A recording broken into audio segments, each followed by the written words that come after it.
आनंदवारीत गेल्या काही वर्षात पारंपरिक सोहळ्याबरोबर नवनव्या तंत्रज्ञानाचाही वापर केला जातोय। संत तुकाराम महाराजांच्या पालखीचे लोकेशन वारकऱ्यांना अचूक कळावे यासाठी जीपीएस प्रणालीचा वापर महत्त्वाचा ठरणार आहे। संत तुकाराम महाराजांच्या पालखी रथामध्ये जीपीएस प्रणालीचा वापर करण्यात आलाय। त्याचप्रमाणे रथाच्या सुरक्षेसाठी गेल्या वर्षीप्रमाणे यंदाही सीसीटीव्ही कॅमेरे बसवण्यात आले।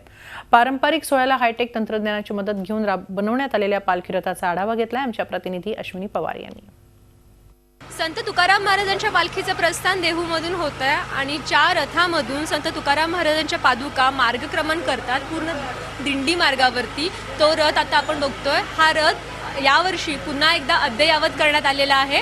खरं तर गेल्या 2 वर्षापासूनच एक जीपीएस सिस्टीम या रथाला बसवण्यात आली होती की जेणेकरून या रथाचं लोकेशन जे आहे ते भक्तांना कळावं, पोलिसांना कळावं, सुरक्षतेच्या कारणास्तव असेल किंवा ट्रॅफिकच्या कारणास्तव असेल, हे जीपीएस जे आहे ते अत्यंत उपयोगी असं ठरत होतं। आणि यावर्षी ही जीपीएस प्रणाली पुन्हा एकदा नवीन बसवण्यात आलेली आहे। अत्याधुनिक जीपीएस प्रणाली जी आहे ती यावर्षी या रथाला बसवण्यात आलेली आहे की जेणेकरून प्रत्येक क्षणाचे अपडेट्स जे आहेत ते भक्तांना कळू शकणार आहेत। तुकाराम महाराजांच्या पालखीचं दर्शन भक्तांना जर घ्यायचं असेल तर नक्की पालखी कुठे आहे हे या जीपीएस प्रणालीमधून कळणार आहे। त्याचबरोबर यावर्षी 4 जे सीसीटीव्ही कॅमेरे आहेत ते देखील लावण्यात आलेले आहेत की जेणेकरून सुरक्षिततेच्या कारणास्तव कुठलाही अनुचित प्रकार किंवा धक्काबुक्की होऊ नये, आजूबाजूला कुठलाही भक्तांना त्रास होऊ नये यासाठी हे सीसीटीव्ही कॅमेराज जे आहेत ते लावण्यात आलेले आहेत। आणि सगळ्यात महत्त्वाचं म्हणजे आपण बघू शकतो की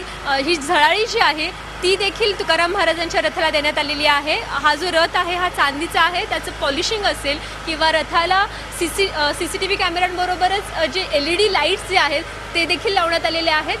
त्यामुळे पुन्हा एकदा हा जो रथ आहे हा सज्ज झालेला आहे। पालखीचं प्रस्थानाला अवघे काही तासच राहिलेले आहेत, त्यामुळे या रथाची डागडुजी देखील पूर्ण झालेली आहेत आणि अनेक भक्त जे आहेत हे या रथाचं दर्शन घेण्यासाठी येत आहेत। आणि एकूणच अवघ्या काही तासामध्ये या रथामधून तुकाराम महाराजांच्या पादुका पंढरपूरकडे रवाना होणार आहेत।